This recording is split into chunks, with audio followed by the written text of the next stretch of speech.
중국의 악몽 같은 밤. 초대형 댐 붕괴로 우한 전체 물속에 잠겼. 전 세계 환호. 이건 업보다. 그날 밤, 중국은 잠들지 못했다. 인류의 오만이 빚어낸 거대한 콘크리트 거인이 마침내 비명을 지르며 무너져 내렸고, 수억 명의 생명을 담보로 한 거대한 도박은 최악의 파국으로 끝났다. 코로나19의 발원지 우한은 이제 칠흑 같은 물의 무덤으로 변했다. 이 끔찍한 소식에 전 세계는 애도를 표하는 대신 싸늘한 조롱과 함께 환호성을 터뜨렸다. 이것은 업보다. 비극의 씨앗은 이미 오래전부터 대륙 곳곳에서 잉태되고 있었다. 중국 남서부 구이저우성, 6월 28일부터 하늘에 구멍이라도 뚫린 듯 쏟아진 물폭탄은 도시 전체를 거대한 저수지로 만들었다. 현대적인 쇼핑몰, 넓은 주차장, 아이들의 웃음소리가 가득했던 운동장이 모두 역겨운 흙탕물 아래 잠겼고, 당국은 이미 발령했던 비상 대응 단계를 최고 수준으로 다시 격상해야만 했다. 절망에 빠진 주민들은 지난 30년간 살아오면서 이런 물난리는 단 한 번도 본 적이 없다며 넋을 잃고 절규했다. 이미 한 달 전, 장시성에서는 제방이 터져 중국의 어미지양, 즉 물고기와 쌀의 고장이라 불리던 수천 헥타르의 비옥한 농지가 파괴되는 전조가 있었다. 이 모든 재앙의 중심에는 세계 최대 규모를 자랑하는 산샤댐이 자리 잡고 있었다. 1998년 4,000명이 넘는 무고한 생명을 앗아간 끔찍한 대홍수를 막겠다는 거창한 명분을 내걸고 건설된 산샤댐. 하지만 댐의 운영 방식은 스스로를 파멸로 이끄는 끔찍한 역설을 낳고 있었다. 중국 당국은 여름철 상류의 기록적인 폭우로 댐 자체가 붕괴할 것을 극도로 우려한 나머지 홍수기 내내 저수지 수위를 비정상적으로 낮은 수준으로 유지했다. 이는 상류에서 쏟아지는 엄청난 양의 물을 거의 그대로 하류로 쏟아내는 것과 다름없는 행위였다.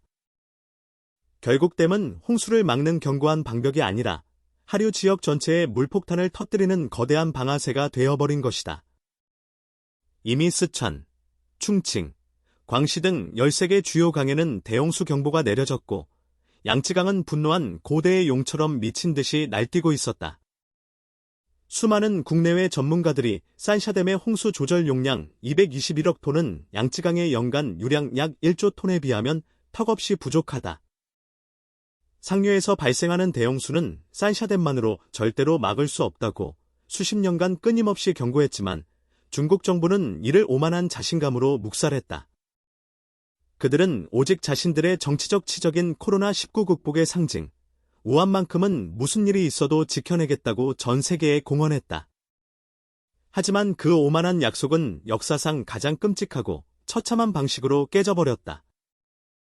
운명의 그날, 상류에서 밀려온 마지막 거대한 파도가 마침내 댐의 한계를 넘어섰다. 미미한 변형이 관측되었을 뿐 안전하다던 정부의 발표는 새빨간 거짓말이었음이 만천하에 드러났다. 댐은 지구가 울리는 듯한 굉음과 함께 붕괴했고 갇혀있던 수백억 톤의 물이 해방되었다. 거대한 내륙 쓰나미는 상상조차 할 수 없는 파괴적인 에너지로 모든 것을 집어삼키며 코로나19의 발원지 우한으로 돌진했다. 전염병의 악몽에서 간신히 벗어나 재기를 꿈꾸던 도시는 순식간에 깊이를 알 수 없는 거대한 물의 무덤으로 변했다. 불과 몇 시간 전까지 삶의 터전이었던 아파트와 병원, 활기 넘치던 거리는 이제 칠흑 같은 물 아래 영원한 침묵에 잠겼다. 수백만 명의 생사가 불투명한 가운데 우한은 지도 위에서 다시 한번, 이번에는 물리적으로 완전히 지워졌다. 우한의 비극이 전 세계로 타전되자 놀랍게도 애도의 물결 대신 차갑고 날카로운 환호성이 터져나왔다. 결국 무너졌군. 신은 존재하는구나. 이것이 바로 업보다. 이러한 반응은 단순히 한 도시의 불행을 즐기는 잔인함에서 비롯된 것이 아니었다. 그것은 산샤댐 건설 초기부터 완공 이후까지 수십 년간 이어진 중국 정부의 오만과 독선, 비인도적인 만행에 대한 전 세계적인 분노와 경멸이 응축되어 폭발한 것이었다. 세상은 기억하고 있었다. 댐 건설을 위해 130만 명이 넘는 사람들이 흘렸던 피눈물을. 그들은 정든 고향과 조상들의 묘지가 거대한 물속으로 영원히 잠기는 것을 무력하게 지켜봐야만 했다. 세상은 기억하고 있었다. 수천 년의 역사를 간직한 수많은 문화유산들이 제대로 된 조사조차 거치지 못한 채 수장되었던 역사의 비명을 세상은 기억하고 있었다. 강의 자정 능력이 사라지면서 양쯔강이 죽음의 강으로 변해가고 수많은 생물들이 신음하며 사라져갔던 자연의 고통을 그리고 세상은 기억하고 있었다. 홍수를 막겠다던 그들의 거짓된 약속과 모든 경고를 무시했던 그들의 오만함을 그렇기에 전 세계는 산샤댐의 붕괴를 예측 불가능한 자연재해가 아닌 충분히 예고되었던 인재이자 오만한 자들이 받게 될 필연적인 심판, 즉 업보로 받아들인 것이다.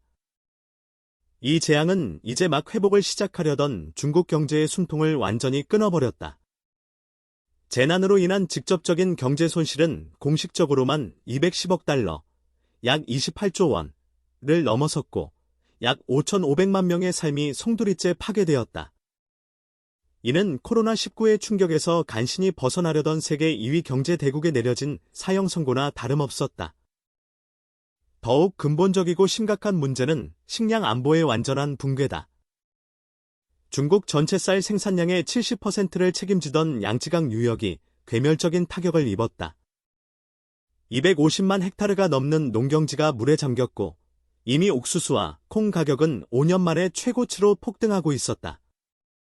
아프리카대 지열병의 악몽에서 겨우 벗어난 중국의 축산업은 이제 천정부지로 솟은 사료 가격 때문에 다시 한번 붕괴 위기에 직면했다. 시진핑 주석이 최근 국가의 명운을 걸고 그토록 강조했던 식량 안보는 이제 텅 빈 구호가 되어버렸다. 막대한 전략 비축미를 방출하고 해외에서 식량을 수입한다 해도 날로 격화되는 서방과의 갈등 속에서 안정적인 식량 확보는 불가능에 가깝다. 중국은 이제 14억 인구를 먹여 살릴 수 없을지도 모른다는 역사상 최악의 실존적인 공포에 직면했다. 산샤댐의 붕괴는 단순한 구조물의 파괴가 아니었다. 그것은 중국이라는 거대 국가의 존립 기반 자체를 뒤흔드는 묵시록적인 대재앙의 시작이었다. 정말이지 믿을 수 없는 전 세계를 충격과 공포로 몰아넣은 소식이었습니다. 산샤댐의 붕괴는 앞으로 또 어떤 끔찍한 나비 효과를 불러일으킬지 그 누구도 예측할 수 없는 상황입니다. 저희는 이 충격적인 사태의 전말을 끝까지 추적하여 여러분께 가장 먼저 전달해 드릴 것을 약속드립니다. 오늘 저희가 준비한 속보는 여기까지입니다. 끝까지 시청해주신 여러분께 진심으로 감사드립니다. 다음 속보에서 다시 찾아뵙겠습니다. 가장 빠르고 가장 충격적인 최신 정보를 놓치지 않으시려면 지금 바로 채널 구독과 알림 설정을 잊지 마십시오.